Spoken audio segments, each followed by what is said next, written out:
And why don't we kick things off by engaging in some utterly baseless, unsourced, and spurious intergenerational sociological research. Let's get this generational fight going. Boom. Elena, what's the deal with Gen X, and what is their problem? I love that question. And I agree with not talking about Brett Kavanaugh, but I will only provide the one segue, being that Brett Kavanaugh is Gen X. And of course, his good friend Mark Judge wrote the book Wasted: Tales of a Gen X Drunk, which Need we has say more? shoved Gen X back into our faces and made us all think about, what does it mean to be Gen X? He's basically Stephen Dorff from SFW. Or SFW, yes. That was it. Now, for those not aware, Gen X refers to the generation that followed the baby boomers, and preceded The millennials. The curse of So millennials. it basically stretches from about the 60s until 1980. It's 1960 to 1980, and I think that the term Generation X was coined by Douglas Copeland Yes, in his correct. book Generation X, but it's just funny because he picked the third to last letter of the alphabet. So like he started it off there, and that's why no one knows what happens now. 'Cause Well, it's I like mean, we've poor already planning. gone through Y and Z, and now what do we do? Generation Y refers to millennials. Was supposed to be millennials, And now, like It the didn't people, stick. the people Yeah, who are it didn't even, stick. the people who are after millennials are often Gen referred to Z. as Gen Z, which I think is actually very fitting because they will be the last generation Indeed. of Yeah. human beings Well, on this they're planet. perfect. Yeah, right? They're Douglas perfect. Copeland knew that the world was only going to last 2 more generations, so that's why he started with X. I think to get this story started, we have to start with the modern generations, using modern in the academic context. The greatest generation, the generation of World War II.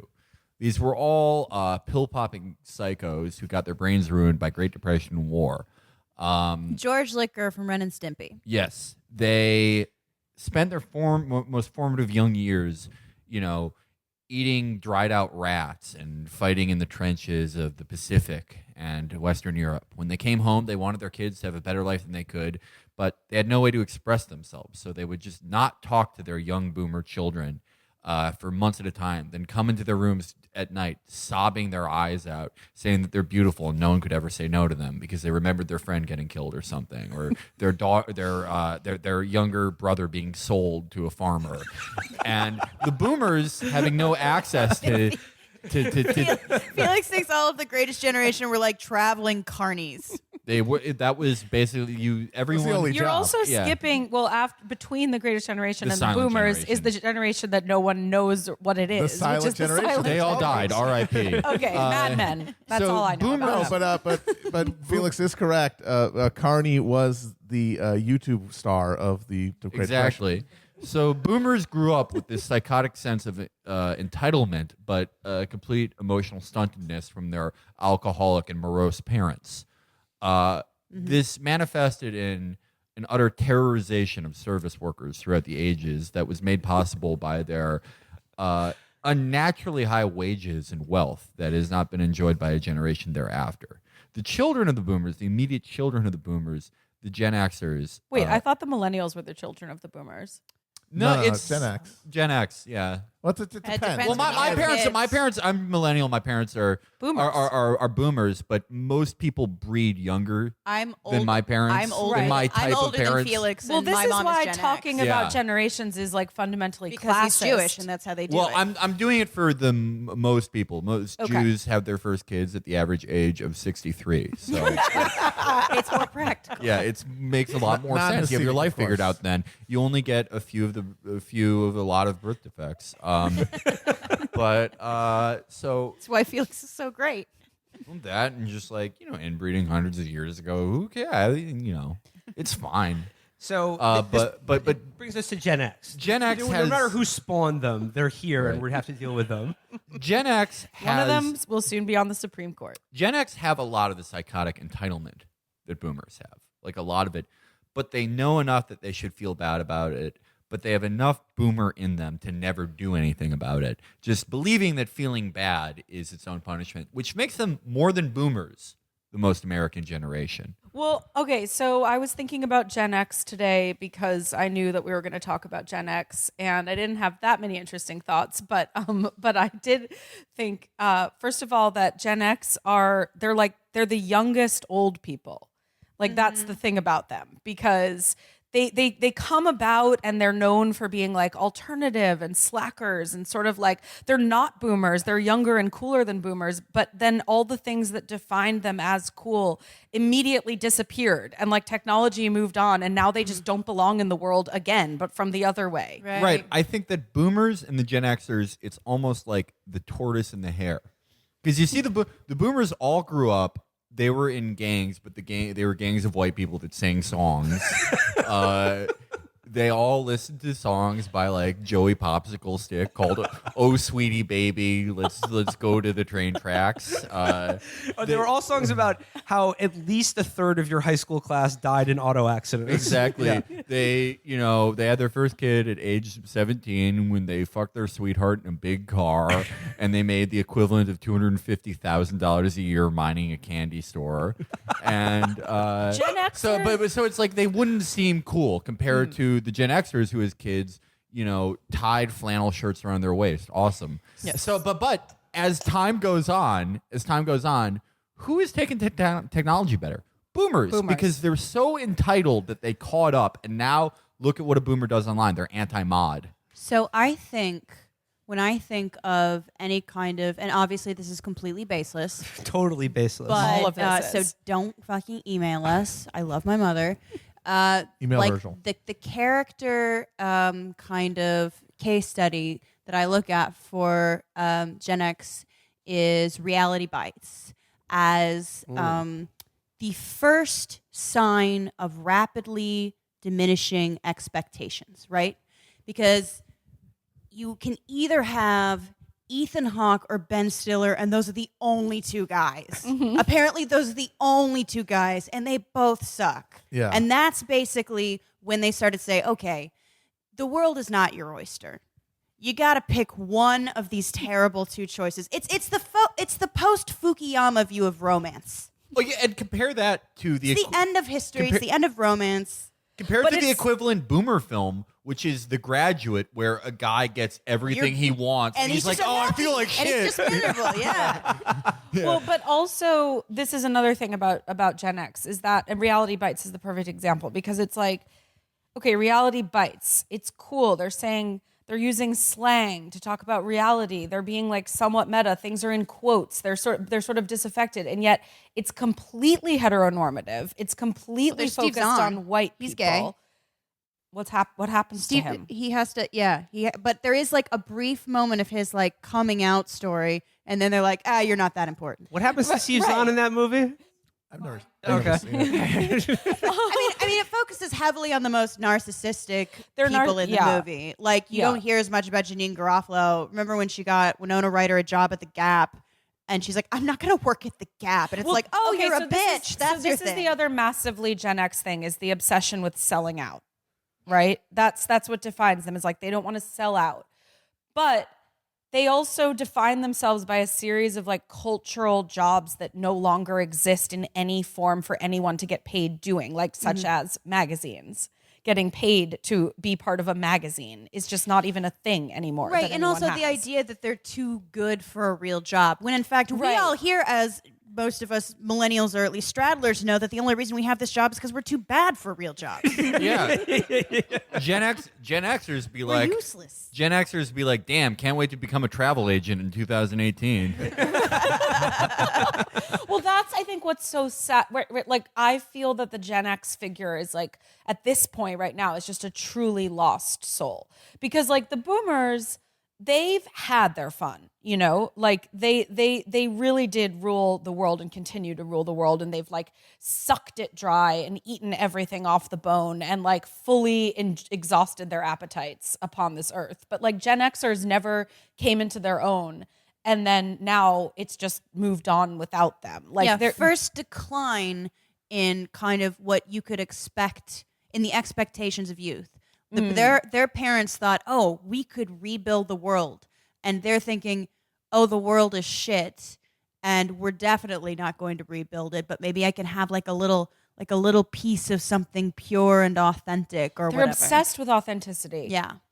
And And that's now they something don't that is gone, understand too. young people because young people don't even have a concept of that. I remember asking when I taught like my students, if I thought something was real or not, or if it mattered because some author had, like embellished their life story or whatever. Or no, I think I was teaching like Hunter S. Thompson or whatever. I'm like, so this part is kind of made up, and like Hunter S. Thompson did that a lot. I'm like, do you think that matters? And they were like, no. That's so you would not get that response, I think, from Gen Xers. Yeah, no, you're right. Authenticity is what matters. And They're very awkward about social media. yeah, because it all is very the whole internet culture is so brazenly and intentionally false. Yes. On its face, that's like it's like they're also short circuiting robots. It's also brazenly like looking for attention. Mm-hmm. There's no shame about that. And that's like a deeply like anti-Gen X concept, because you're supposed to wear your flannel shirt and like stand in the corner of the room and not care. The patron saint, Kurt Cobain. Right. It's like, I'm famous, but I hate it. Stop looking at me. Right. You know, I mean, another thing that I've noticed about Gen X, and I guess this is the story of all generations, basically, like similar to the way baby boomers who went to Woodstock and followed the dead around all became Reagan voters. Yeah. You know, like I think of that John Mackey Whole Foods asshole. Yes, like, exactly. You know, and like with Gen X, I feel like there's a similar rightward, drift with a lot of these people in that, like, again, they think that they're authentic and cool. And then, like, at some point in their, mid 30s, knock on wood from saying that for myself, they stop being cool and relating to kids. And, like, they weren't the cool rock and roll guy that they fantasized about as a kid. And they got very angry and bitter as a result of that. And look no further than Bart O'Kavanaugh and Judge Holden. Yeah, and Brett Kavanaugh talked about Fast Times at Ridgemont High, like in his testimony, and like he talked about that as like, we would have fun, we would watch Fast Times at Ridgemont High. But the thing is that if you go and watch that movie or any '80s movie that these teenagers were watching, like they're unbelievably like racist and misogynist films. So it's sort of like fake. I don't know, the idea of it. I don't know. You brought up Fast Times at Ridgemont High. Amber, you brought up that there is an abortion in that movie. Did he just not see that part? But not only is there an abortion in that movie, Jennifer Jason Leigh gets an abortion, and it's fine. And it was the right decision. Like, yeah, and that's she was like stressed because whoops. That's interesting. But yeah, it was like kind of, I think people just remember Spicoli, but there was a whole abortion thing. Yeah. Hard to say what will become of us millennials. I hope we can avoid the similar. But millennials we are also deserve to get wiped out by Gen Z. We deserve it. No. We are a cancer on this culture. I want Gen Z to issue a great cleansing wrath. I also cultural don't know revolution. what we mean by millennials anyway. Like there's different kinds of millennials. And like I was born in 1980, so I just am the cusp of Gen X and millennial. But I identify more. Well, once I heard the term Xennial, I really felt seen for who I was. But like, I think we should divide millennials. But millennials are already old. I think we should divide millennials between the people who identify with the golden age of The Simpsons and watched it while it was on TV. True. Yes. And those who like South Park and Family Guy. That's That is makes the sense. split That in makes the sense. two cohorts of millennials. Yes. However, I just said I wasn't going to become a reactionary, but I 100% disagree with Felix. These Gen Z weirdos are all glowing-eyed psychopaths. Oh God, it's terrifying. And I want Awful. nothing to do Monsters. with it. All they do is play murder simulators all day long. They want the internet. They want to return to when we were truly great. They want a return to the internet being mean again. They want blood back in video games. They want farts back in movies. Millennials are just a younger type of Gen X. Let Gen Z rise Felix over is us. Felix is just the guy in the Trans Am doing circles around the high school parking lot right now. A very Gen X thing is that there was once, I think, a PBS special called Cool Hunting that was hosted by Douglas Copeland. And it was about the way that before the internet, people in advertising had to go on the hunt for cool. And there was like studies of how something that was trending in New York would only show up in Austin like 5 years later, because that's how long it took to get on like the Pony Express, like one trend from a city to another. Thomas Frank wrote about this with the conquest of cool too. But now there is no cool. Right. Well, how could you go I've find talked about cool? this What's with cool? the friends of mine who also grew up in flyover America. And one of my friend Jen, shout out to Jen Pan, said, I went back to Idaho, and she's like, and all the girls look like NYU students. She's like, there's no like, it's all homogenized That's now right. because of the internet. That's right. And she's like, and it's a little sad. The only thing I can gather from what I've observed is that cool is murdering your friend on Instagram Live. That seems to be it. I mean, What that is isn't cool. cool about that? That's what I'm saying. Like I'm searching for what could give that sense of danger. I think Gen Xers did have authentically things that were dangerous because you still had Yeah, like heroin. Yes. Got out of hand. No, I mean, Gen X was like the first generation associated with a kind of ironic detachment and kind of like an alienated indie sensibility. Yes. But I think now that they've all gone into middle age, like I said, they've become care lord reactionaries who are like, I don't know, got religion or care or lament the fact that there's no sincerity anymore. Well, and that disgusts me. We're talking about, though, although there was also some kind of aloof, standoffish element to the ideal Gen X male, too. And we're talking about like white middle class, like the people who are supposed to represent the generation. And male. Like it's always a very shaggy male. white male. That's Very what a male. Gen Xer is. Yeah. But actually, one of the things that I think we were kind of missing for a while that is sort of now coming back is, and it went into cynicism, but at the time, I think it was a healthy skepticism. And it was like, oh, people are trying to sell you things and they're not your friends. Companies are not your friends. Brands are not your friends. Woke advertising should have died in its crib.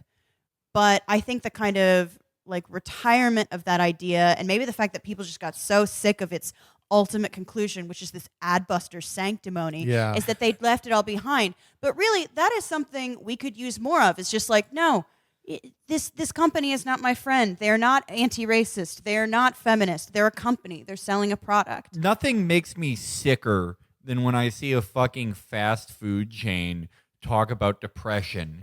Shut the fuck up. No, but shut the fuck up. My God, bringing back the singing rats from Quiznos. But also over advertising, but see, here's the thing. Advertising doesn't work anymore. And as a result, and also there's been a complete breakdown of like the centralized entertainment industry. And so I'm telling you right now that like within 5 to 10 years, all we will be watching, the only content, the only shows available to us will be like Nike soap opera. Right. And I don't even know whether it's a good thing or a bad thing, because there have always been patrons of art and art needs patrons to exist. And like, I'm not saying that those shows are going to effectively sell Nikes. I just think it's going to be, it's like everyone who works in advertising actually wants to be an artist, and everyone who's an artist needs to get paid. So the ultimate, but again, it's that like total, obsolescence of the notion of selling out. Like there's no such, there's no division anymore between, we just are brands, all of us. But that's what happened is that Amber's right, is that there was that instinctive hostility to advertisers and brands. And then that went away. Now it's gone. Well, because it overplayed its hand. It got sanctimonious. It turned into adbusters. Because it was a dead end. Because it's like, all right, yeah, so now brands it are also bullshit. got co-opted. It got co-opted by advertising itself. Yeah, anti-advertising became the new advertising. I'm pretty sure I've mentioned this on the show before, but can I just say again, my single favorite spread in Adbusters magazine that I've ever seen? It was like a 2-page spread, and on one side was just like all the like logos of popular brands, like the Nike swoosh or like the Coca-Cola symbol, or the well-known advertising logos. And on the other page, it was just outlines of different kinds of leaves, and the copy at the bottom said, "There's something wrong when you can recognize everything on this side and nothing on the other." Adbusters was so awesome. It's still around, guys. Okay. They're still selling It's it. the only good Well, magazine. this is because it was the Fukuyama era, and it was like, well, I guess capitalism won, so instead I guess we'll be anti-consumerist. Yeah. And that, of course, sucks because no one wants to live austerely. And also, they remember their baby boomer parents who remember their greatest generation parents who actually did live austerely, and it just made them into just blind psychopaths that couldn't connect with their family or spouses or whatever. But I got to go into my favorite Adbusters was one that has a like crinkled vodka bottle on it that's like crinkled and deflated, and it says absolute impotence, implying that you're not going to be able to get it up with vodka, which That's whiskey. that would be the of. history of. There are still Russians. I'm sorry. I'm sorry. That's just not true. Like, who's like paying for ad? But like, it's amazing. It's kind of amazing. For like 30 years, they've done the same magazines where it's like a car with pollution written on the side. how many people do you think went from the ad busters, like, ad busting thing to actual ad agencies? It's probably a through line, right? Yeah. Hundreds of thousands. Well, that's the thing is that and this is a cultural phenomenon that sort of expands beyond any particular generation. Is that you get alienated from some cultural aspect of the current socioeconomic order, a symptom, and you basically, because you can't do anything about it, because collective action has been foreclosed, because you wouldn't even know how to start doing something like that, especially in the 90s. My God. You basically have a choice of, you can either stop caring about it or deal with it, or just be the most annoying person on earth that no one wants to hang out with. Right. And that's like, you can either, it's like you're either the ad buster guy that everybody rolls their eyes at, or you just sort of get let the program. I think, going back to boomers a bit, I think of, everyone talks about like boomer MAGA people, boomer Republicans. Boomer magic. But there were a lot of boomer liberals. And when I think about boomer liberals, I think about my dad.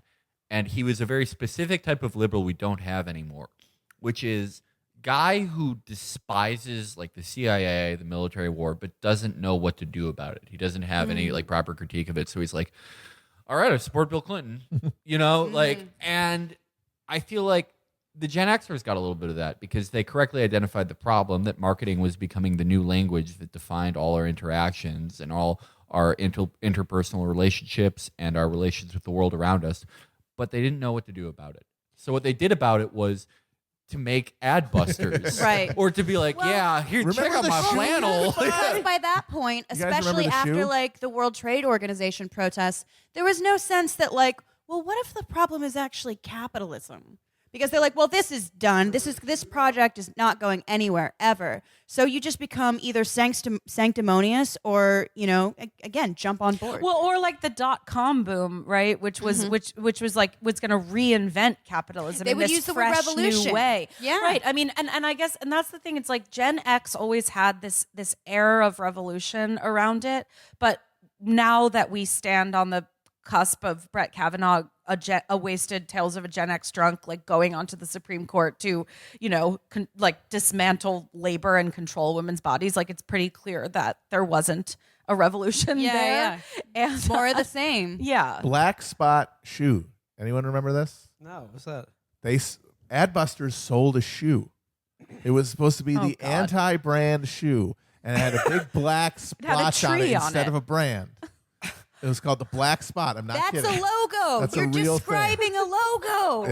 It's an anti-logo. That was a real thing you could really buy. This is like people who say they're anti-ideological. It's like, no, that's an ideology. I would say the same as like not dismantling capitalism. It's like they didn't dismantle patriarchy either. And all these Gen X heroes are white men. It's like Kurt Cobain, like David Foster Wallace, like indie filmmakers of the 90s. Like they're alt, like they're slouched over, they're like slackers, but they're still just white men taking up a ton of room and like not like questioning their own identity as being like the story that most needs to be heard, Well, or the the one cult that the of others revolve around. Right. The cult of the sad young white man or whatever has remained like largely untouched. But the interesting thing about Kurt Cobain is that he was he was like best friends with Kathleen Hanna and shit, even though his wife punched her in the face.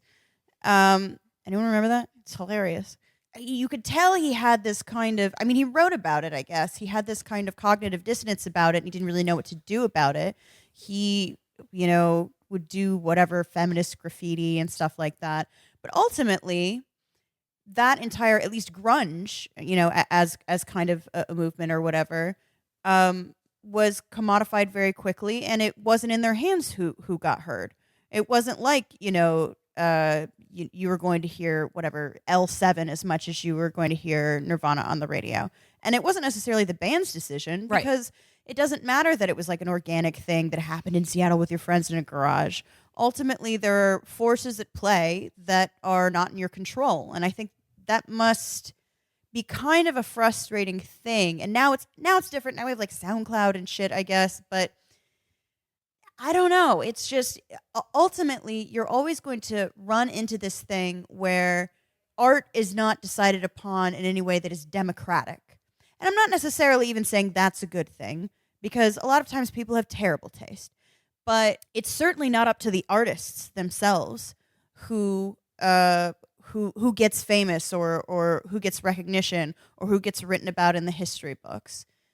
According to, again, in conclusion, based on our highly researched and sociologically sound data points that we've presented, boomers, a scourge, Gen X, also bad. Except my mom. Millennials, mostly Terrible. bad. Jury's out. Other than Awful. me, and a few people I know. I'm going to be dignified and old. Gen Z scary. Gen Z, Little the Lord's exact Resistance thing we Army need. people. Awful. Terrifying. Wonderful. Walking Babies around are with great. with fucking necklaces made of teeth. They're going to be the ones who just You're making them sound gnaw the much cooler than bones. they are. They You're making rule. them You're right, sound they rule. much cooler than they are. They're going to be Well, doing. yeah, they aren't eating us now, but when They're going to be doing the bone tomahawk to all of us. yes, exactly. They're going to be Gen Z- dabbing over the corpses of their parents. It's going to be so I have- sweet when the last thing you hear is "Ya yeet." I Well, I don't even have know what that means. I have terrifying. no generational loyalties nor antipathies, except when I'm like, I don't know, in line somewhere and someone is writing a check for something still. But like basically when they're not when the generation is not inconveniencing me directly, I try to remember that I too will be old and irrelevant someday, and whatever. I'm going to be a podcaster. How embarrassing is that going to be? How am I going to explain that to my grandchildren? That is going to be humiliating. You don't have it. We won't have those people. But I guess that's the thing about Gen X is that they were irrelevant when they came onto the scene, and now they're irrelevant in like a whole new way, and that's what makes them very sad.